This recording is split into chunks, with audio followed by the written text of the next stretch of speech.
Temtem's launch is well behind us, and the Crema team is finally releasing some data to give us a little peek at how it all went down.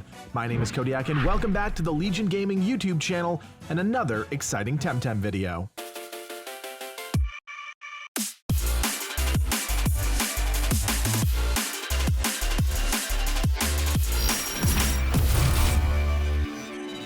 Since the very beginning, I've been fascinated by the game's launch numbers, not just how many copies were sold, but the little factoids that get us fans all excited over nothing.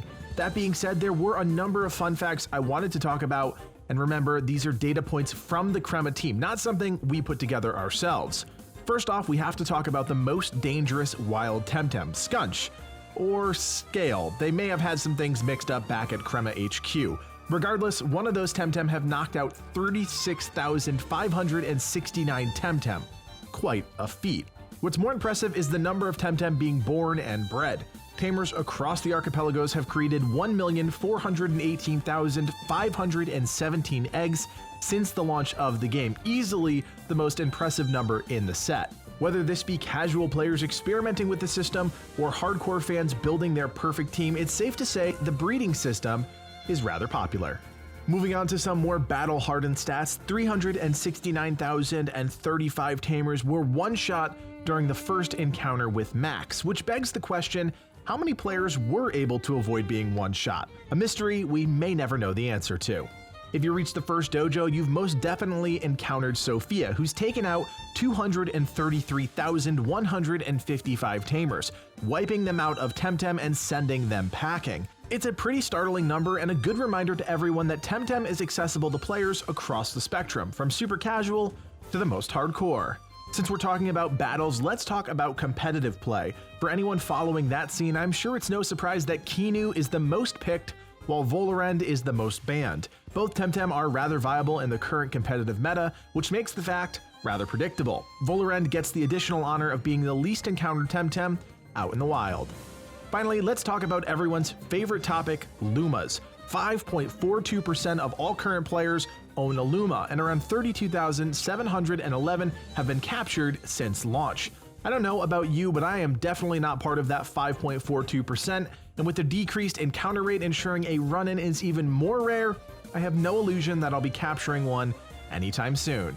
Of all the Temtem in the game, Toxolotl and Raikan take the crown for the least owned Lumas. Now, while all of this is fun and exciting, what's even more promising is that Temtem managed to sell 500,000 copies worldwide. If we do a rough calculation, 500,000 multiplied by the average cost around $35 US, the team walks away with around 17.5 million bucks. Definitely a good sign. While Temtem rolls on, we got some incredibly good news that a roadmap is finally on the way. We've been saying it since day one, the Crema team needs to get out ahead of the community with a roadmap of content so that players have a baseline set of expectations.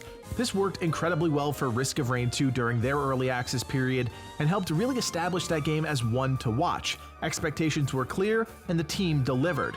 With only about 50% of the content released, Temtem has a great opportunity to bring players along as they tease new content. It keeps the community engaged and gives the devs real tangible deadlines for expected content. Now, no word on when the roadmap will drop, but you better believe Legion Gaming will be there to cover the news when it does. As many of you know, trading and scamming has been a big focus over the past few weeks. The team hopes to counter some of these shifty practices plaguing the community by introducing a new 5-second countdown during trades. Once both players commit to the trade, there will be a 5-second window for players to review and cancel any transactions. This comes after a number of people were caught scamming unsuspecting players out of tens of thousands of Pansun. We also wanted to touch on a popular Reddit post that rose to the top of the Play Temtem subreddit this past week from Reddit user Lanami. In the post, Lanami breaks down the current state of the endgame content, specifically the breeding and Pansun farming that most players find themselves doing to stay occupied while they wait for new content. Lanami discusses 3 types of players: hardcore, dedicated, and casual, and shares some insight into how each player is affected by global nerfs. It's a fascinating read about a budding MMO economy and something we recommend everyone go check out and rally behind. We all want to see Crema succeed, and Lanami's arguments about diminishing returns paving the way for all types of players makes a lot of sense. We'll leave a link in the description below so you can check out the full post for yourself. Finally, we wanted to once again share the weekly Sci-Park chart with you all. The first official week is coming to an end, which means things will be shaken up come Monday. So catch your Oshiaras and Barnchies now, because who knows what Monday will bring. We hope you all enjoyed this quick Temtem update. If you're not already subscribed, hit that button in the corner and don't forget to join Legion Gaming on Discord. We're proud to say we have one of the largest Temtem communities in the game, but there's always room for a few more tamers. My name is Codiak, and from everyone here at Legion Gaming, thanks for watching, and play on.